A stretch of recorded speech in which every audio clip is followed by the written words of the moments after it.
أعوذ بالله من الشيطان الرجيم. بسم الله الرحمن الرحيم. واعلموا أنما غنمتم من شيء فأن لله خمسه وللرسول ولذي القربى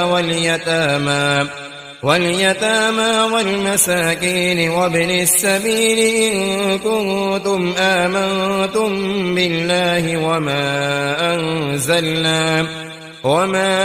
أنزلنا على عبدنا يوم الفرقان يوم التقى الجمعان والله على كل شيء قدير. إذ أنتم بالعدوة الدنيا وهم بالعدوة القصوى والركب أسفل منكم ولو تواعدتم لاختلفتم في الميعاد ولكن ليقضي الله أمرا كان مفعولا ليهلك من هلك عن بينة ويحيى من حي عن بينة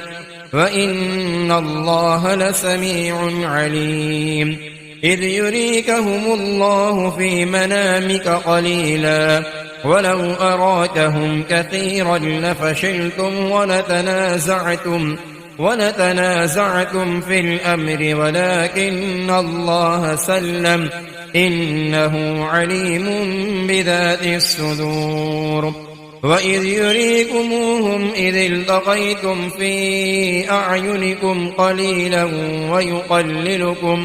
ويقللكم في أعينهم ليقضي الله أمرا كان مفعولا وإلى الله ترجع الأمور. يا أيها الذين آمنوا إذا لقيتم فئة فاثبتوا واذكروا الله كثيرا لعلكم تفلحون. وأطيعوا الله ورسوله ولا تنازعوا فتفشلوا وتذهب ريحكم واصبروا إن الله مع الصابرين. ولا تكونوا كالذين خرجوا من ديارهم بطرا ورئاء الناس ويصدون عن سبيل الله والله بما يعملون محيط. وإذ زين لهم الشيطان أعمالهم وقال لا غالب لكم اليوم من الناس وإني جار لكم فلما تراءت الفئتان نقص على عقبيه وقال إني بريء منكم إني أرى ما لا ترون إني أخاف الله والله شديد العقاب. إذ يقول المنافقون والذين في قلوبهم مرض غر هؤلاء دينهم ومن يتوكل على الله فإن الله عزيز حكيم. ولو ترى إذ يتوفى الذين كفروا الملائكة يضربون وجوههم وأدبارهم فذوقوا عذاب الحريق ذلك بما قدمت أيديكم وأن الله ليس بظلام للعبيد. كدأب آل فرعون والذين من قبلهم كفروا بآيات الله فأخذهم الله بذنوبهم إن الله قوي شديد العقاب. ذلك بأن الله لم يك مغيرا نعمة أنعمها على قوم حتى يغيروا ما بأنفسهم وأن الله سميع عليم. كدأب آل فرعون والذين من قبلهم كذبوا بآيات ربهم فأهلكناهم بذنوبهم وأغرقنا آل فرعون وكل كانوا ظالمين. إن شر الدواب عند الله الذين كفروا فهم لا يؤمنون. الذين عاهدت منهم ثم ينقضون عهدهم في كل مرة وهم لا يتقون فإما تثقفنهم في الحرب فشرد بهم من خلفهم لعلهم يذكرون وإما تخافن من قوم خيانة فانبذ إليهم على سواء إن الله لا يحب الخائنين ولا يحسبن الذين كفروا سبقوا إنهم لا يعجزون وأعدوا لهم ما استطعتم من قوة ومن رباط الخيل ترهبون به عدو الله وعدوكم وآخرين من دونهم لا تعلمونهم الله يعلمهم وما تنفقوا من شيء في سبيل الله يوفى إليكم وأنتم لا تظلمون وإن جنحوا للسلم فاجنح لها وتوكل على الله إنه هو السميع العليم وإن يريدوا أن يخدعوك فإن حسبك الله هو الذي أيدك بنصره وبالمؤمنين وألف بين قلوبهم لو أنفقت ما في الأرض جميعا ما ألفت بين قلوبهم ولكن الله ألف بينهم إنه عزيز حكيم يا أيها النبي حسبك الله ومن اتبعك من المؤمنين يا أيها النبي حرض المؤمنين على القتال إن يكن منكم 20 صابرون يغلبوا 200 وإن يكن منكم 100 يغلبوا 1000 من الذين كفروا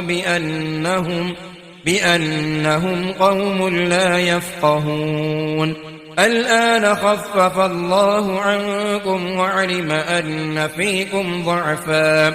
فإن يكن منكم 100 صابرة يغلبوا 200 وإن يكن منكم 1000 يغلبوا 2000 بإذن الله والله مع الصابرين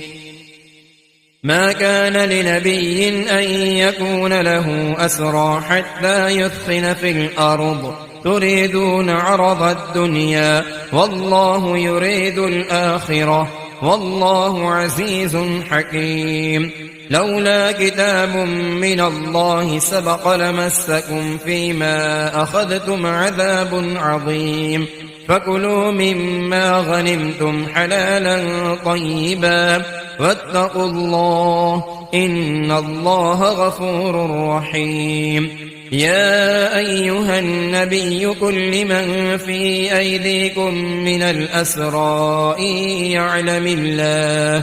إن يعلم الله في قلوبكم خيرا يؤتكم خيرا مما أخذ منكم ويغفر لكم والله غفور رحيم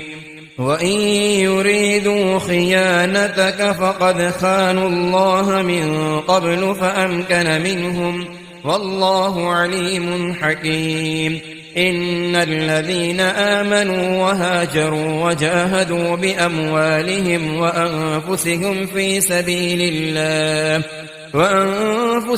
في سبيل الله والذين آووا ونصروا أولئك بعضهم أولياء بعض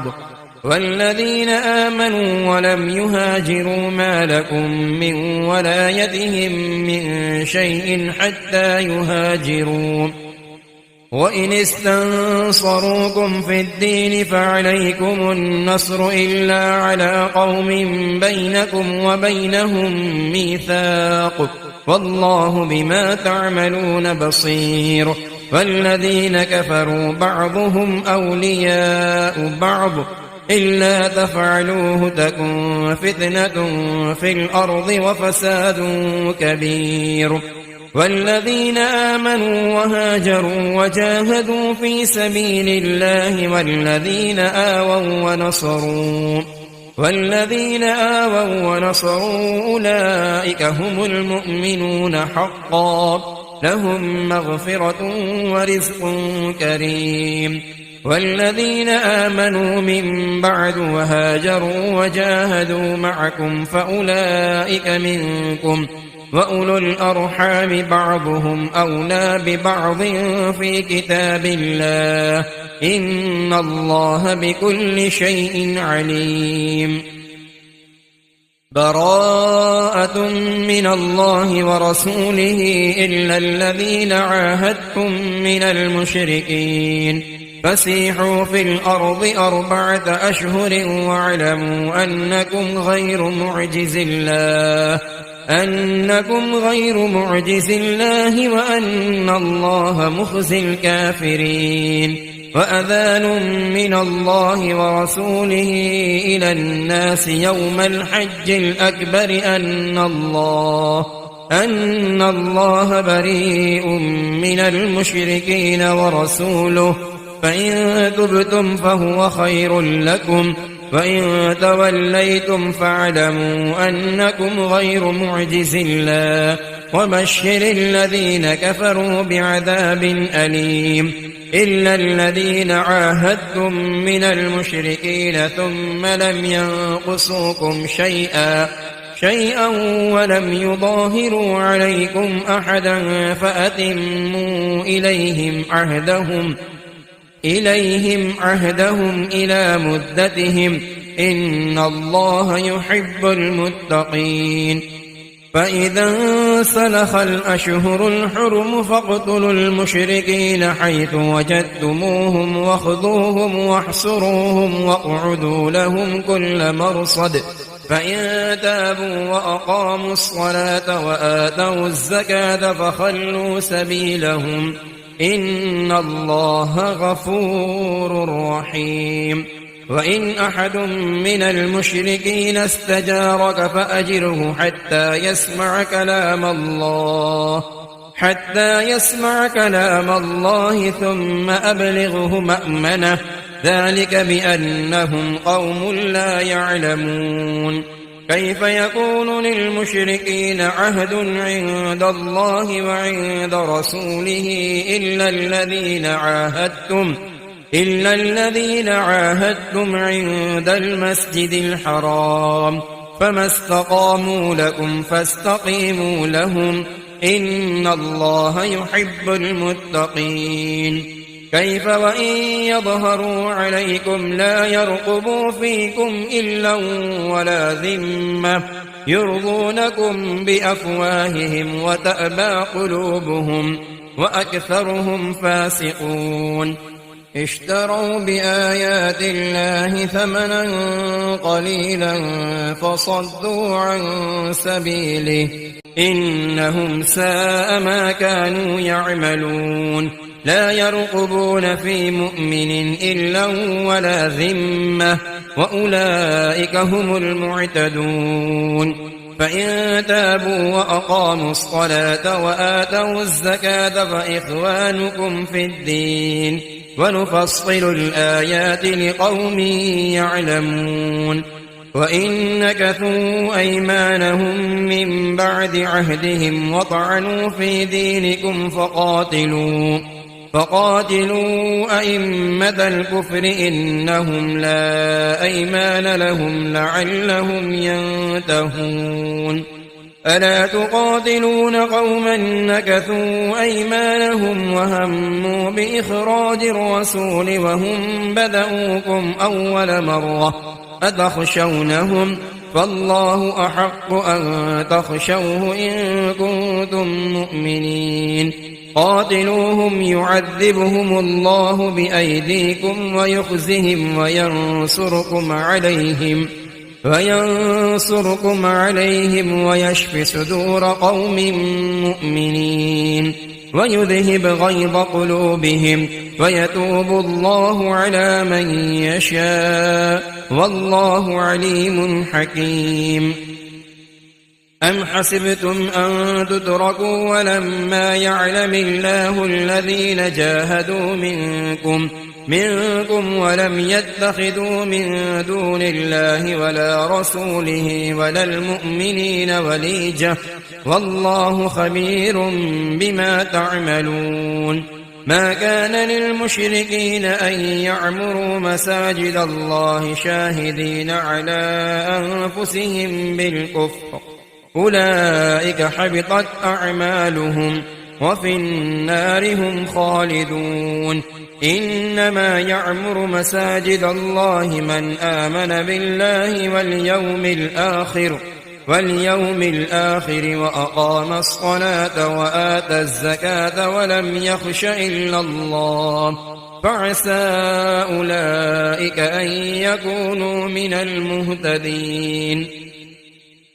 أجعلتم سقاية الحاج وعمارة المسجد الحرام كمن آمن بالله واليوم الآخر وجاهد في سبيل الله لا يستوون عند الله والله لا يهدي القوم الظالمين. الذين آمنوا وهاجروا وجاهدوا في سبيل الله بأموالهم وأنفسهم أعظم درجة عند الله وأولئك هم الفائزون. يبشرهم ربهم برحمة منه ورضوان وجنات لهم فيها نعيم مقيم خالدين فيها أبدا إن الله عنده أجر عظيم. يا أيها الذين آمنوا لا تتخذوا آباءكم وإخوانكم أولياء إن استحبوا الكفر على الإيمان ومن يتولهم منكم فأولئك هم الظالمون. قل إن كان آباؤكم وأبناؤكم وإخوانكم وأزواجكم وعشيرتكم وأموال اقترفتموها وتجارة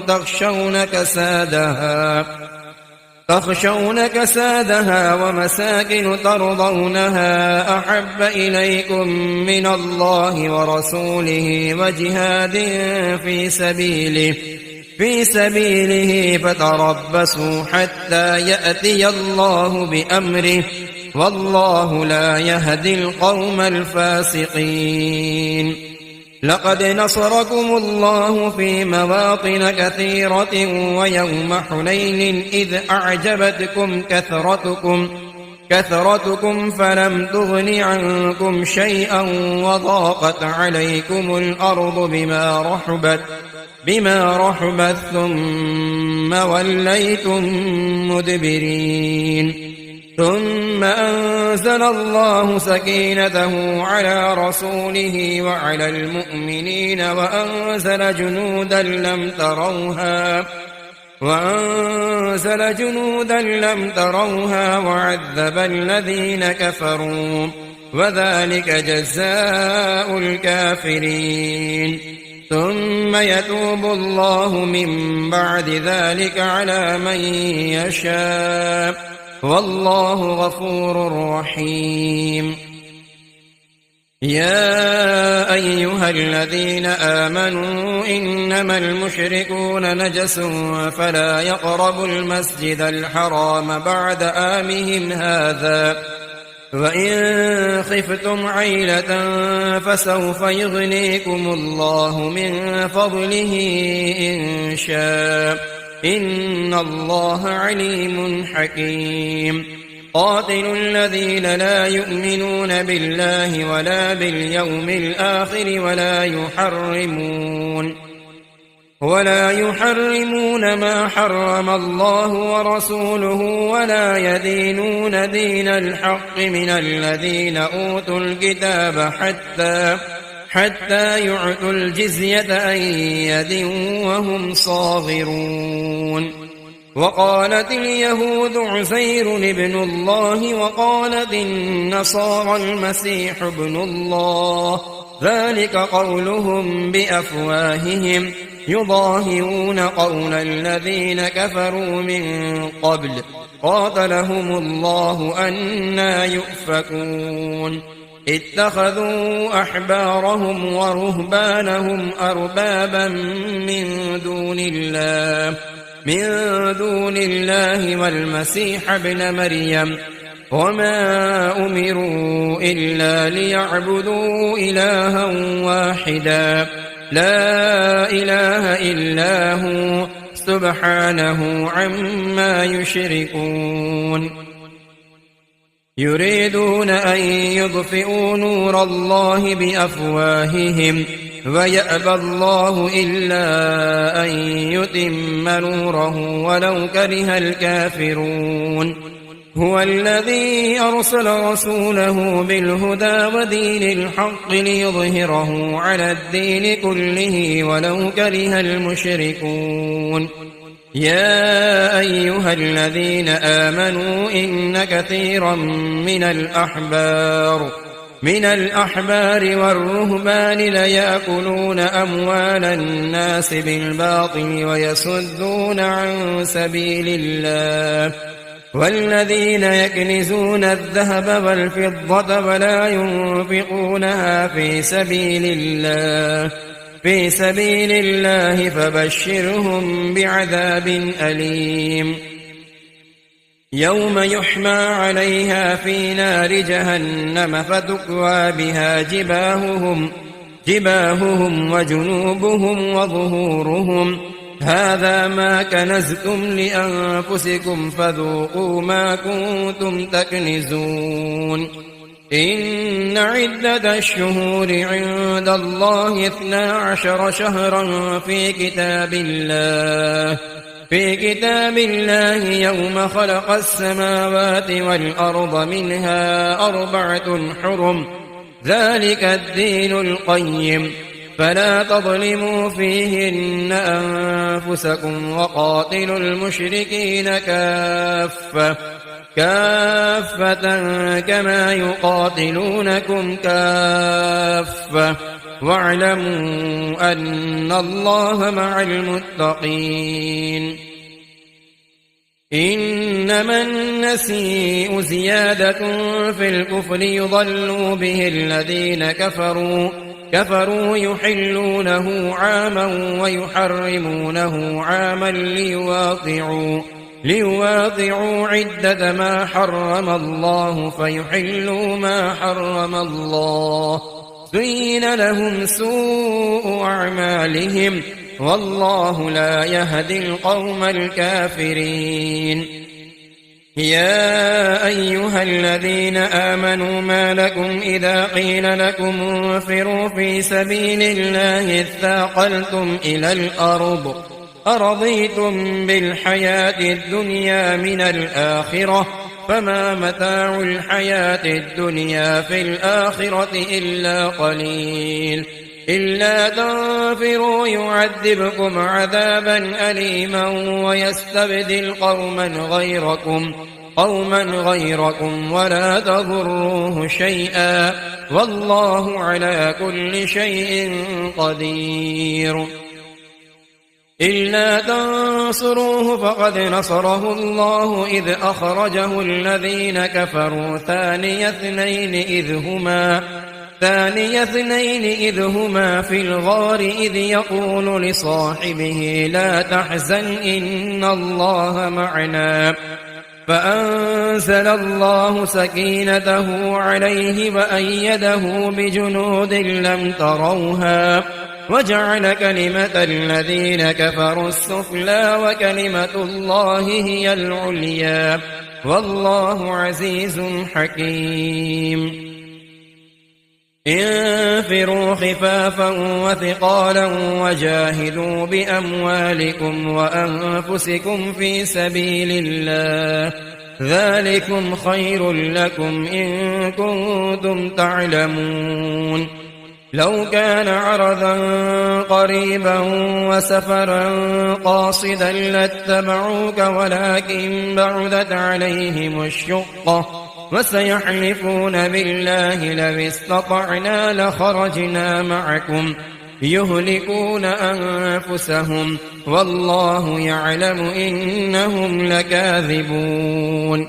عفى الله عنك لم أذنت لهم حتى يتبين لك الذين صدقوا وتعلم الكاذبين لا يستأذنك الذين يؤمنون بالله واليوم الآخر أن يجاهدوا بأموالهم وأنفسهم والله عليم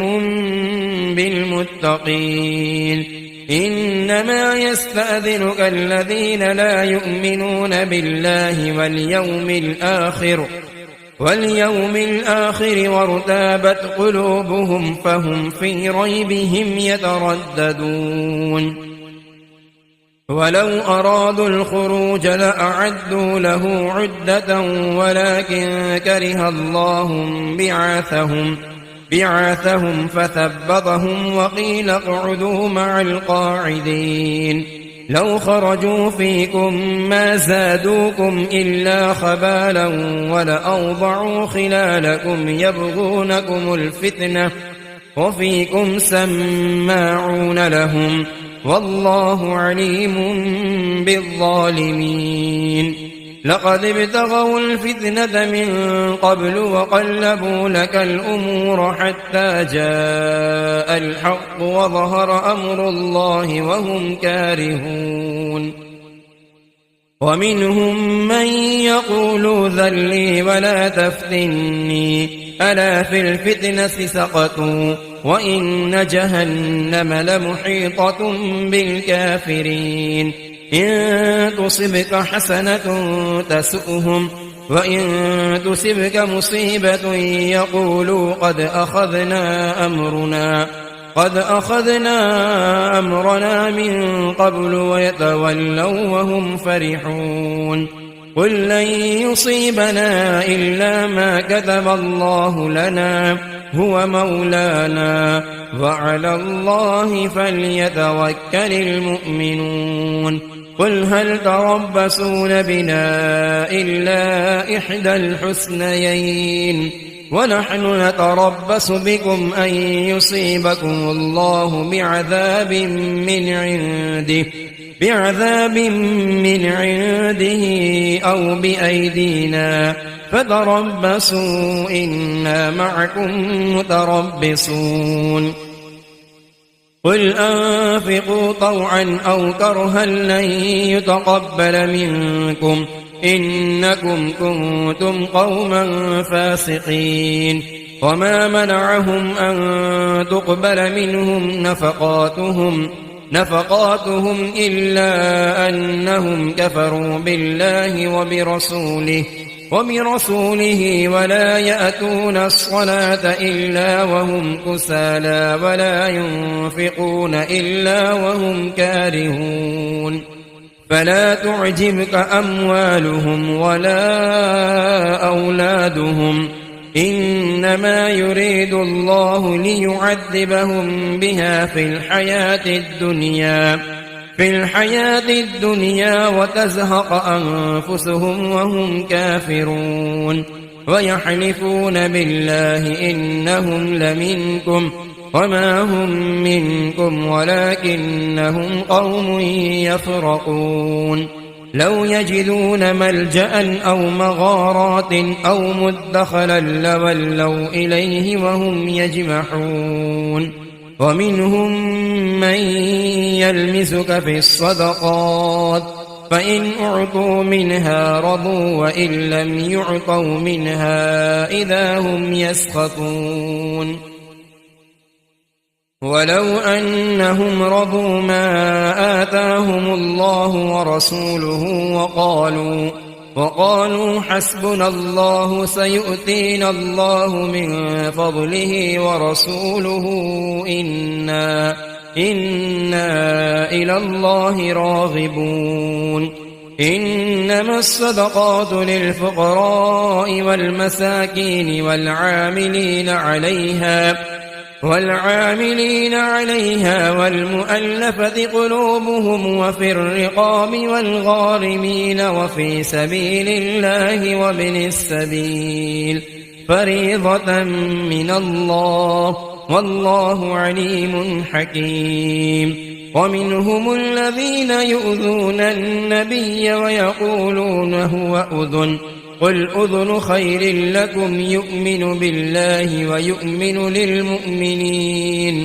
ويؤمن للمؤمنين ورحمة للذين آمنوا منكم والذين يؤذون رسول الله لهم عذاب أليم. يحلفون بالله لكم ليرضوكم والله ورسوله أحق أن يرضوه إن كانوا مؤمنين. ألم يعلموا أنه من يحادد الله ورسوله فأن له نار جهنم خالدين فيها ذلك الخزي العظيم. يحذر المنافقون أن تنزل عليهم سورة تنبئهم بما في قلوبهم قل استهزئوا إن الله مخرج ما تحذرون. ولئن سألتهم ليقولن إنما كنا نخوض ونلعب قل أبالله وآياته ورسوله كنتم تستهزئون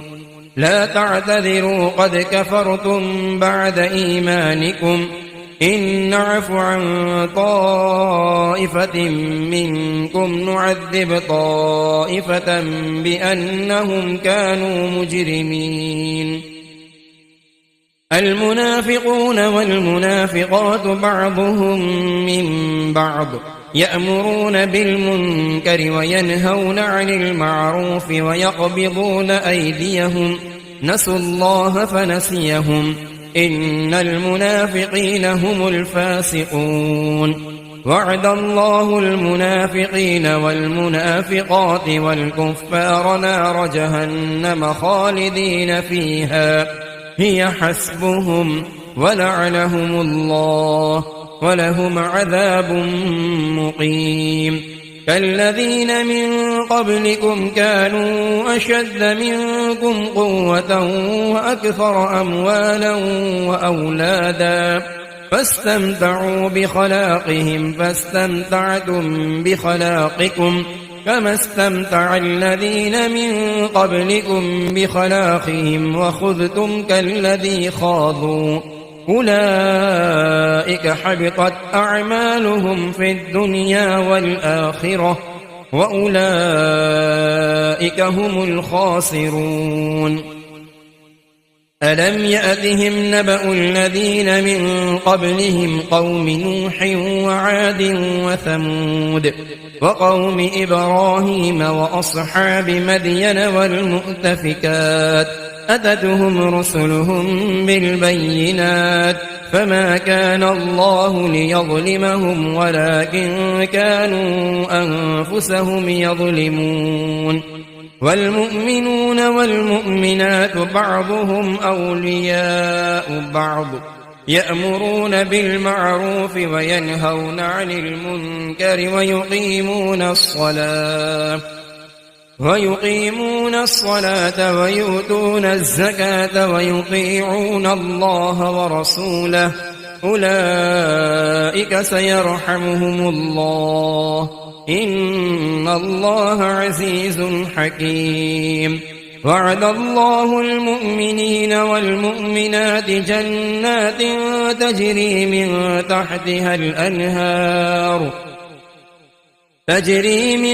تحتها الأنهار خالدين فيها ومساكن طيبة في جنات عدن ورضوان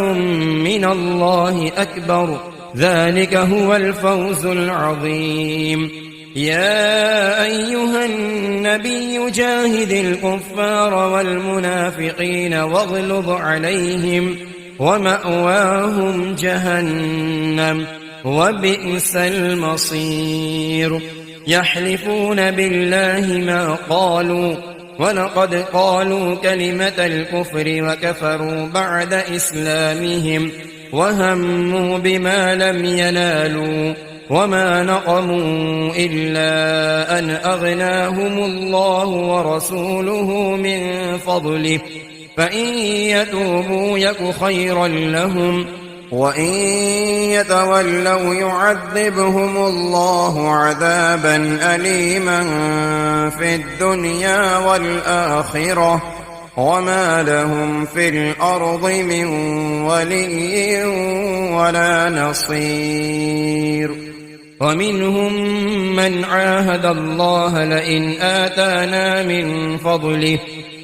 فضله لنصدقن ولنكونن من الصالحين فلما آتاهم من فضله بخلوا به وتولوا وهم معرضون فأعقبهم نفاقا في قلوبهم إلى يوم يلقونه بما أخلفوا الله ما وعدوه وبما كانوا يكذبون ألم يعلموا أن الله يعلم سرهم ونجواهم وأن الله علام الغيوب الذين يلمزون المطوئين من المؤمنين في الصدقات والذين لا يجدون إلا جهدهم فيسخرون منهم سخر الله منهم ولهم عذاب أليم استغفر لهم أو لا تستغفر لهم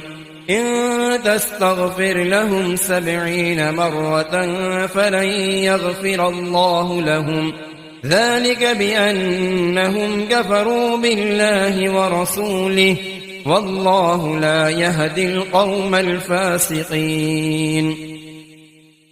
فرح المخلفون بمقعدهم خلاف رسول الله وكرهوا أن يجاهدوا بأموالهم وأنفسهم في سبيل الله وقالوا لا تنفروا في الحر قل نار جهنم أشد حرا لو كانوا يفقهون فليضحكوا قليلا وليبكوا كثيرا جزاء بما كانوا يكسبون فإن رجعك الله إلى طائفة منهم فاستأذنوك للخروج فقل لن تخرجوا معي أبدا ولن تقاتلوا معي عدوا إنكم رضيتم بالقعود أول مرة